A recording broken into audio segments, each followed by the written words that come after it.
Ce deuxième trimestre 2022 a été riche en émotions, en nouveautés, en changements, en leçons et surtout, ça a été chaud. Mais pour les bonnes raisons. Bienvenue ici Joanne Yangting, c'est parti pour le bilan du game. Chaque trimestre, je partage avec vous mon bilan du trimestre. On va parler de Q2 2022, donc du mois de avril, mai, juin 2022.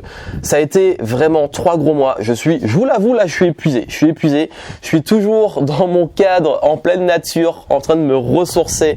Et ce bilan, il me tient à cœur parce qu'il va vraiment marquer un gros tournant. Un gros tournant parce que j'ai annoncé dans une précédente vidéo sur YouTube que j'allais arrêter et passer à autre chose. Nous avons fermé les inscriptions pour Game Entrepreneur Academy.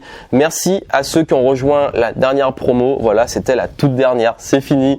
Le game est fini. Et si vous voulez en savoir plus, pourquoi j'ai arrêté et quelle va être la nouveauté, vraiment, allez voir la vidéo. Mais je vais en parler un peu ici. Ça fait partie aussi de ce bilan du game parce que je vais le partager. Mais j'ai vraiment tout détaillé là-bas. Je vais pas revenir sur ce qui a déjà été dit. Et ce bilan, je l'ai commencé en septembre 2020 quand justement je me suis dit que ce serait intéressant de partager les coulisses parce que c'est bien beau de parler entrepreneuriat, de vous donner plein de conseils et tout, mais c'est bien aussi de vous montrer les coulisses de ce que je mets en place, des belles leçons que vous pouvez aussi utiliser pour vos business. Et ce bilan du game est important pour moi, c'est un format que je pense que je vais garder même sur les nouveaux projets dont je vais vous parler parce que c'est un format qui permet aussi de vous montrer la réalité du terrain et de vous montrer des vraies leçons de vie et de business. Et ça a été dur, ça a été un trimestre qui a été très dur, qui a été très challengeant parce que c'est le trimestre où j'ai recruté des nouveaux membres dans mon équipe, je vais vous en parler. C'est également un moment où j'ai eu des illusions et j'ai appris des grosses leçons. Grâce à ça, ça a été très dur et c'est une partie du business qu'on n'aime pas mais on est obligé d'avoir. Ça veut dire les litiges, les problématiques avec certaines personnes qui n'ont peut-être pas les mêmes valeurs. Et oui, ça arrive, c'est la vie, c'est le business et c'est surtout aussi la vie. Et également, ça a été aussi un moment challengeant où j'ai peut-être moi-même fait des petites erreurs qui m'ont mis en c'est chaud et il faut y aller, je vais vous en parler. Parenthèse, chaque trimestre, je réouvre vos inscriptions pour Clarity. Si vous l'avez pas encore, c'est un programme dans lequel je vous guide pour faire votre point de trimestriel et vous pouvez avoir aussi des routines qui sont hebdomadaires, mensuelles, trimestrielles, annuelles et ça vous permet de clarifier vos objectifs, de faire un bilan sur vous, sur le plan personnel, sur le plan de carrière et vous avez aussi une formule business pour les entrepreneurs. Si vous voulez juste travailler sur vous, faire le point, clarifier les choses, avoir du recul, c'est parfait. Et si vous êtes entrepreneur, vous avez une formule spécialement pour entrepreneurs pour faire un audit de votre business. Donc c'est vraiment un programme guidé d'auto-coaching. C'est les questions à vous poser, comment poser les choses, comment reclarifier vos objectifs, comment les fixer, comment les atteindre et comment aussi avoir des routines, des éléments qui permettent de continuer d'évoluer dans la bonne direction avec clarté, avec sens et surtout avec kiff. Donc si Clarity vous intéresse, vous avez les informations en descriptif. Donc déjà, vraiment, j'avais dit comme objectif dans le précédent bilan pour le premier trimestre 2022 que l'objectif là, malgré les retards que j'ai eu pour les raisons que j'avais expliquées, soucis de santé, etc., là j'ai vraiment rattrapé. Vraiment, avril, mai, juin, ça a été le feu. Ça a été le feu parce que j'ai bossé comme un taré. Tous les objectifs ont été atteints et même recrutement, organiser un événement, lancer 2 nouveaux programmes, réorganiser tout mon écosystème, lancer les nouveaux process avec la nouvelle équipe. Bref, tout ça a été fait en 2 mois. Parce qu'en vrai, c'est surtout en avril-mai que j'ai fait le gros parce que juin, c'était la fin du game, dernier lancement. Donc, ça a été lourd. Alors déjà, on va commencer par le recrutement. Ça fait un moment que je vous dis que je dois recruter et que j'ai mis tout ça en place. Ça s'est bien passé. Il y a Johanna qui a rejoint mon équipe, de qui je suis très content à ce jour et qui, je l'espère en tout cas, elle est très contente, qui est en télétravail, qui est en CDI à plein temps et qui bosse aujourd'hui avec moi sur la partie éditoriale. Et voilà, son onboarding s'est bien passé, ça a été fluide. On a passé plein de candidatures, on a eu des très très bons profils, ça a été très dur de choisir. On a choisi Johanna parce que voilà, j'ai beaucoup aimé son profil, son énergie, on se comprenait beaucoup et puis surtout je vois que c'est quelqu'un qui on se comprend en fait, on se comprend, on a un peu la même façon de fonctionner, c'est direct, ça va vite, on y va en avance et c'est cool. Et ce recrutement, il a été difficile parce que vraiment, je vous dis, c'est très dur. Quand on a des personnes qui veulent nous faire confiance, qui font de leur mieux, qui voilà tout ça, et que derrière on doit annoncer non à certains profils qui sont talentueux, mais juste parce qu'il faut faire des choix. Et c'est vrai que c'est dur de dire à des personnes non. voilà, malgré tous leurs efforts et tout, qu'on va pas les prendre. Et après, moi j'ai quand même, et c'est très important pour moi, c'est vraiment dans mes valeurs aussi, c'est que j'ai pris le temps au maximum d'expliquer les raisons de pourquoi j'ai pas pris les personnes. Et pour les derniers candidats qu'on a eu en entretien physique, parce qu'il y a d'abord eu une phase de tri sur le web, ensuite une phase d'entretien sur Zoom, donc à distance en visioconférence, et ensuite une phase de présentiel qu'on a fait à Bordeaux. Et c'est vrai que beaucoup de ces personnes, quand on les a eues à Bordeaux, elles ont fait le déplacement, etc. Et c'était important quand même de leur expliquer le pourquoi. Et donc j'ai pris le temps de les aider même pour les futures démarches. Donc merci à vous si vous voyez par hasard, je sais pas. Mais en tout cas, j'espère que pour vous, vous allez pouvoir trouver le poste qui vous convient. Et bien entendu, c'était parce qu'il fallait faire des choix. Et je suis très heureux et très honoré que vous ayez fait confiance. Et puis je suis content aussi d'avoir trouvé la bonne personne. Donc j'ai aussi recruté des nouvelles personnes dans l'équipe au niveau du graphisme, du montage vidéo, etc. Sur des projets qui vont venir, donc c'est cool. La nouvelle équipe est en place, ça a mis beaucoup de temps pour mettre en place les process, les nouvelles plateformes de process, et tout, etc. C'est normal et c'est ok.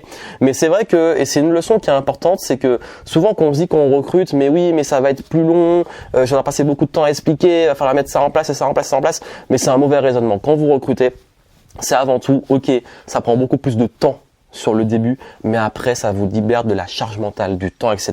Et c'était mon but, parce que je vous ai dit que là ça a été très très très dur, et ce qui fait que je suis content à ce stade maintenant là de pouvoir avoir plus de cerveau disponible pour des projets et des choses qui comptent.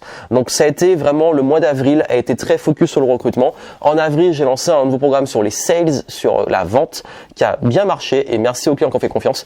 Et je suis très content parce que c'était prévu aussi que je lance ce nouveau programme pour ceux qui veulent une approche de la vente dans ma façon de voir des choses, avec mes valeurs, et qui veulent quelque chose qui soit de la vente, on va dire, fluide, et pas la vente ultra agressive comme on voit. Donc pouvoir vendre en étant vraiment vous-même. Donc ce programme a été lancé début avril, ça a bien marché, je suis très content. Donc merci aux clients qui ont fait confiance, et si c'est un programme qui vous intéresse, vous aurez le lien en descriptif. Deuxième point, et celui-là, il a été extrêmement important, ça a été le back to the game. Alors oui, à peine j'ai recruté ma nouvelle salariée, la nouvelle équipe qui commence début mai, que j'annonce que je fais un événement le 21 et 22 mai. 3 semaines. 3 semaines pour préparer un événement. 3 semaines pour tout faire. Remplir l'événement, trouver la salle, organiser le contenu, préparer les conférences. Et bien entendu, pendant ce même temps, former la personne qui rejoint l'équipe, créer les process et faire tout ce qu'il y a à mettre en place. Je suis un grand malade. Et on a réussi à préparer l'événement. On a réussi, alors je vais être transparent, j'ai pas réussi à remplir complètement. Je visais 50 places, on n'a pas eu les 50 personnes présentes, mais c'est pas grave parce que ça s'est super bien passé. Et après, je suis honnête, vraiment, j'ai annoncé ça 3 semaines avant, même pas, j'ai annoncé vraiment les ventes genre entre 3 semaines et 2 semaines avant, donc beaucoup de gens ne pouvaient pas se déplacer. Et également, c'était une période qui était très particulière, je vais y revenir, sur la partie un peu plus down et négative du mois de mai, vous inquiétez pas, on parle de tout ici, mais l'événement, je suis très content, ça a été un bel événement, ça a été convivial, les gens dit se sont sentis bien, donc si vous avez aimé ce qui était là, tant mieux. C'est un événement où j'ai annoncé mon renouveau, c'est un événement où j'ai partagé des conseils sur comment se relancer pendant une crise ou après la crise, ou bref, on ne sait plus trop si c'est après une crise, puis une nouvelle, bref, comment on se relance quand c'est un peu le chaos autour. Et ça a été un bel événement, ça a été pas facile à organiser parce qu'on a été très dans le rush. Fallait communiquer, fallait tout faire, et en même temps fallait faire tout ce qu'il y avait autour pour le business. Et c'est justement là où j'ai fait peut-être une erreur. Ça veut dire que je me suis emballé, je me suis dit il faut absolument faire un événement parce que justement en juin je devais partir, voilà, et je suis encore en déplacement, et je voulais être sûr que l'événement soit fait avant le mois de juin. Mais préparer un événement en 3 semaines, j'ai trop pris la confiance. Après avoir fait une tournée, le GE Live, d'autres events, ça faisait depuis 2020 que j'avais pas fait d'événement. Je me suis dit c'est bon, on a l'habitude. Ouais, mais je me suis rappelé qu'un événement c'est quand même lourd, même qu'on a une équipe qu'on est en train de former, qui est pas encore prête à tout gérer. Il faut y aller. On a fait beaucoup, mais l'événement s'est fait et c'est le plus important. Les gens ont kiffé, il y a eu de la valeur, de l'échange, l'endroit était vraiment cool. Donc je suis content, mais si c'était à refaire mon erreur, et je peux vous le conseiller, évitez d'annoncer un événement à 3 semaines, surtout quand vous visez un événement de ce niveau-là et que Après, il y avait que même les personnes ont besoin de s'organiser, je le comprends. Désolé pour ceux qui ont dû. Il y a des clients, ils m'ont dit, je prends les places, mais j'ai un truc, je sais plus, etc. Voilà. Mais bon, on a fait au mieux, mais on va essayer de mieux faire ça pour la suite. De toute façon, avec les changements, ce type d'événement, je vais plus trop en refaire comme ça, mais on verra pour la suite. Point négatif, c'est vrai que je sais pas si vous l'avez remarqué et si vous l'avez ressenti. Au mois de mai, j'ai trouvé que les énergies et les gens étaient très très très bizarres. J'ai trouvé que c'était très pas dark, mais qui avait beaucoup d'animosité et d'électricité dans l'air. Je pensais être le seul. J'ai senti beaucoup d'agressivité. Les gens aussi sont beaucoup dans l'émotionnel, dans la peur, la réaction. On a reçu vraiment, j'ai reçu beaucoup de trucs qui étaient plombants. Et je sais pas si vous l'avez vécu comme ça, mais moi je me suis dit, mais c'est quoi le problème? Est-ce que c'est moi qui interprète? Est-ce que je suis devenu peut-être moins tolérant? Je sais pas. Est-ce que je suis peut-être moi qui suis plus sensible et du coup je me prends plus les trucs? Et en prenant du recul, j'ai demandé à plusieurs amis qui sont avocats, qui sont médecins, qui sont dans le service en fait à la personne, mais qui sont pas du tout dans ce que je fais. Et tous m'ont dit la même chose. Des clients qui sont agressifs, qui demandent beaucoup, qui exigent beaucoup de choses malgré que c'est pas dans les contrats, etc. Et c'est vrai que, je sais pas si vous l'avez remarqué, vous me direz en commentaire, au mois de mai, en tout cas en France, je connais pas les autres pays, il y a eu énormément d'agressivité. Mais il faut pas oublier qu'en avril, nous sortions des élections, d'un moment lourd. Enfin bref, il y a tout ce qu'il y a eu avant. Je pense que les gens en avaient marre et que là, ça s'est complètement lâché, défoulé. Et ceux qui sont dans le service, qui sont directement en face aux gens, on s'est tout pris dans la gueule, vraiment. Et ça, je l'ai senti. Je vais être très transparent aussi avec vous. Il y a des clients avec qui, en fait, faut relativiser, vraiment, faut relativiser. Mais il y a des personnes dont des clients avec qui ça s'est pas très bien passé, mais pour chacun des raisons totalement différentes, mais hélas, tout en même temps. Et je peux pas en dire plus, parce que je pense même qu'il y en a un où la personne m'a menacé, harcelé plusieurs fois, alors que j'estime de mon point de vue que je suis dans mon bon droit et qu'il y a des tonnes et des tonnes de preuves qui montrent que cette personne est en tort, mais hélas, vous connaissez ce genre de game et de litige. On a toujours le mauvais rôle quand on est le vendeur, mais là vraiment c'est pas passé, ça m'a vraiment saoulé. Mais ça, bon, on fait, etc. Et j'ai délégué ça à un avocat. Mais en même temps, il y a d'autres personnes qui, je sais pas pourquoi, estimaient des choses qui leur étaient dues, alors que c'était pas dû, c'était pas promis. Des personnes qui voulaient beaucoup de temps et exigeaient du temps. Des personnes qui étaient extrêmement agressives dans leur communication. Même si c'est dans le total, c'est un petit groupe, vous savez toujours que c'est toujours ce petit groupe qui fait beaucoup de bruit et qui vous impacte beaucoup. Et c'est vrai que ça a été un moment où je me suis fait beaucoup vampiriser en termes d'énergie et que ça a été dur pour moi. Vraiment, je vous le dis de façon honnête, ça a été tout en même temps et un moment où je suis en train de préparer un événement et il y a tout ça, et il faut gérer, et puis il y a des gens qui en même temps sont dans des situations de peur, on doit les rassurer, enfin bref, c'était un gros bordel. Et moi, je l'ai assez mal vécu et ça m'a... Sur certains trucs, certaines choses qui ont été faites, qui ont été dites, etc. Ça a cassé un truc, vraiment, ça a cassé un truc et je suis transparent avec vous que ça a amplifié et ça a mis ça a soufflé sur le feu déjà que j'avais allumé pour brûler beaucoup de choses. Ça a soufflé dessus et ça a fait, ça a embrasé le truc et j'ai dit c'est bon, là vraiment le changement est nécessaire. Je vais vous dire une chose, la plus grosse leçon, parce que je ne peux pas en dire plus à l'heure actuelle, la plus grosse leçon que je tire de ça, c'est que je suis quelqu'un qui à un moment commençait à faire confiance, à être gentil, à être flexible, à proposer des facilités de paiement, à accepter des gens quand en normal on n'aurait pas accepté parce qu'ils voulaient vraiment, à céder, à baisser ma vigilance dans certaines situations en faisant confiance aussi. Trop bon, trop con. Dans le business, soyez carré. Et là, je peux vous dire qu'on a tout reverrouillé. Maintenant, il y a des choses sur lesquelles je fais signer des contrats et je le ferai désormais, même si la personne ne veut pas, on ne travaille pas ensemble. J'ai revu aussi ma façon d'être disponible, de gérer, de filtrer, etc. Même la clientèle. Désolé, hélas, parfois à cause d'une minorité, on est obligé de prendre des dispositions pour la majorité. Mais à un moment, quand des gens abusent et tirent sur la corde et qu'elle casse, on est obligé de prendre des dispositions. Et moi, je dois me protéger aussi parce que j'estime que sur toutes ces années, pour les personnes qui me connaissent, qui ont travaillé avec moi, je suis loin, pas parfait, je peux faire des erreurs. Quand je fais des erreurs, je prends mes responsabilités. Quand je connais mes torts, j'assume. Mais là, honnêtement, j'estime ne rien avoir fait de mal, si ce n'est avoir trop fait confiance ou avoir baissé ma garde avec les mauvaises personnes, vraiment. Et je suis le premier à me remettre en question, mais là, moi, je pense, été pas assez vigilant.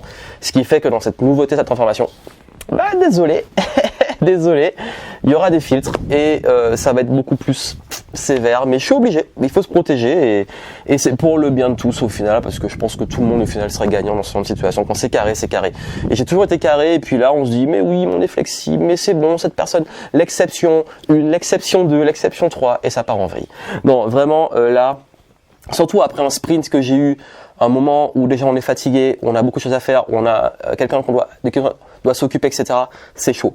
Et justement, dans cette phase-là, ce qui a été chaud, c'est que j'ai fait une bêtise, moi, et je vous le dis, encore une fois, je vais répéter le mot transparence parce que c'est ça, je vous le dis, ça a été une période où j'ai fait des gros investissements entre le recrutement, l'événement.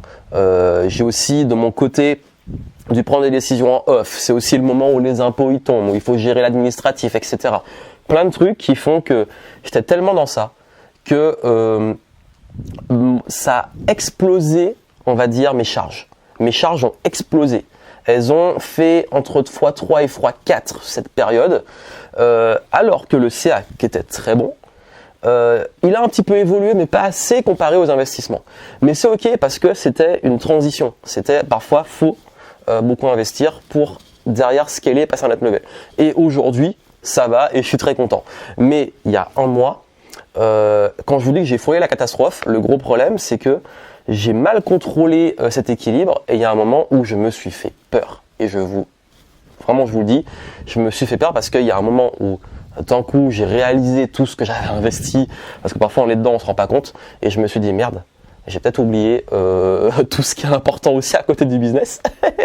Parce qu'il y a des contrats qui se terminaient, il y a des trucs comme ça, et j'ai pas eu le temps de m'occuper de la partie de base du business, qui est aussi le marketing, la vente, les sales, etc. Et ce qui fait que le CA continue à être bon, sauf que quand vous multipliez vos charges et tout, et que ça reste pareil, voilà. C'est ça que je vous dis, c'est bien beau de dire qu'on fait des super chiffres d'affaires, c'est bien beau que des gens vous disent ouais moi je fais tant de centaines de milliers d'euros ou de millions d'euros, mais ça veut rien dire parce que si derrière en coût c'est la même somme ou plus, ou que on peut faire 1 million de CA et la boîte elle peut couler. Si on a 1,2 million de charges, etc. Pareil, on peut peu importe le niveau du business, qui compte, c'est pas le volume. On peut parler d'impact, mais le volume de chiffre d'affaires, c'est l'équilibre qui compte, qui est important. Est-ce que vous payez vos salaires, vos salariés, vos charges, etc. Donc, il y a ce moment-là où j'ai perdu une vigilance, et quand j'ai réalisé, j'ai dit vigilance. Et du coup, j'ai repris les rênes, j'ai repris les bonnes décisions et j'ai équilibré. Mais c'est vrai qu'il faut être vigilant et que parfois, qu'on a la tête dans le guidon, et je l'ai eu, on peut ne pas assez bien regarder par exemple ces chiffres et on peut se mettre dans des situations un petit peu délicates. Donc vous, tout ce que je peux vous dire, faites quand même attention et soyez vigilants parce qu'on peut vite tomber dans ce genre de piège. Donc voilà, c'était vraiment la parenthèse que je voulais vous donner parce que je me suis fait peur et je m'en sors bien, mais techniquement, vu que c'était comme au mois de mai une période assez creuse, assez bizarre, où les gens étaient un petit peu tous et un peu un moment complètement figé, mais vraiment surtout, tout était figé, c'était très bizarre, tout était à l'arrêt. Et après ça a repris. Donc il y avait un truc en mode, il se passe quoi? Mais je suis content parce qu'avec le recul, pendant toute cette période où tout était figé, moi j'étais comme Speedy Gonzalez, à courir partout et à mettre en place tout ce qu'il fallait faire pendant ce moment-là. Même si ça peut créer un déséquilibre et une peur à un moment, mais qui est légitime, mais qui est pour les bonnes raisons, pour le coup, parce que c'était vraiment des investissements. Donc, ça a été comme ça, vraiment avril-mai, ça a été le sprint, comme j'ai dit, recrutement, l'événement, tout ce qu'il y avait autour, certains litiges, l'administratif à gérer, etc., qui a fait que tout ça, et en même temps, pendant ce temps, j'ai continué à alimenter les contenus sur YouTube, sur le podcast, sur Instagram. Donc, il y a un moment, Johan, calme-toi. Mois de juin, hop, je pars et je continue à bosser, mais je change d'air. Et là, je décide, non seulement j'ai fait le lancement d'un nouveau programme qui s'appelle Flow, parce que justement, pendant le Back to the Game, j'ai parlé de changement, de transition, et j'ai beaucoup de personnes qui m'ont dit, Johan, ça me parle, en ce moment, je suis appelé au changement et tout. J'ai dit, bon, là, je peux lancer un truc et je peux partager mes process avec vous. Et flow, c'est quand il y a trop de friction, quand on est dans une situation que j'ai vécue aussi. Comment relancer la machine et comment réussir à faire justement remettre de la fluidité et amener un changement de vie et de business. Comment se transformer. Donc j'ai créé un programme spécifique sur ça et qui a cartonné. Franchement, ça fait tellement longtemps que j'ai pas fait un programme, un petit programme mais qui cartonne autant. Donc je suis très content. En même temps, j'ai pas lancé de petits programmes depuis très longtemps. Depuis le dernier programme que j'ai créé et lancé, on va dire dans cette gamme de tarifs et de formats, c'était je crois fin 2019 ou 2020 je crois, et même pas, c'était un truc sur l'événementiel qui était plus cher. Donc je crois que c'était peut-être en 2019 ou ça fait longtemps quoi, ça fait au moins 3 ans. Donc ce qui fait que j'ai lancé le programme Flow et après on a enchaîné tout de suite sur le dernier lancement de Game Entrepreneur Academy. Et comme j'ai dit, là, c'est la nouveauté. Ça veut dire que Flow, pour moi, c'était un tournant parce que j'ai créé le programme que moi, j'aurais aimé avoir quand j'ai pris mes décisions et je me suis réinventé pour la suite. Et là, je suis dans une phase de réinvention, comme je vous ai dit. J'en ai parlé dans ma vidéo sur j'arrête et je passe dans un nouveau cycle. Et ça va amener vers tout ce que j'ai annoncé. Une refonte totale de ma façon de faire du business. Je vais couper les ponts vraiment, avec beaucoup de personnes dans le milieu du web. Je vais également vraiment passer sur d'autres façons de travailler de mon côté. Peut-être que vous verrez pas une différence parce que vous allez continuer peut-être à avoir du contenu, mais en off, moi, mon temps sera beaucoup moins consacré à ces choses-là. Parce que j'ai une équipe aujourd'hui qui s'en occupe, qui va être plus sur le web que moi, et c'est pour ça que je vais me concentrer sur d'autres projets, d'autres entreprises que je suis en train de créer, des projets qui vont arriver, des événementiels aussi, que je vais vous en parler après, j'arrive plus à parler, et également il y a aussi quelque chose qui est très important et qui va arriver aussi par la suite, ça va être comme j'ai dit, c'est le phénix qui renaît de ses cendres. Mon logo, c'est un phénix, j'ai un phénix tatoué dans le dos, c'est vraiment symbolique le phénix pour moi depuis des années. J'ai fait ce tatouage en 2000... J'ai fait ce tatouage en 2007, je crois, ou 2008, ce qui fait que le phénix, c'est vraiment, vraiment la renaissance et c'est ma vie. Ça veut dire que des fois, je fais des choses, je suis content, j'arrive à un bout et en même temps, après, je sens le besoin de me réinventer. Mais c'est pas, en fait, il y a beaucoup de gens qui pensent qu'en fait, tout n'a servi à rien. Mais non, c'est juste que dans la vie, on évolue, on arrive à un niveau, à un stade, on peut se lasser des choses et puis on enlève des choses ou alors on brûle. Et c'est comme, vous savez, qu'on forge. On peut brûler le métal et forger une nouvelle épée ou une nouvelle armure ou un nouvel objet.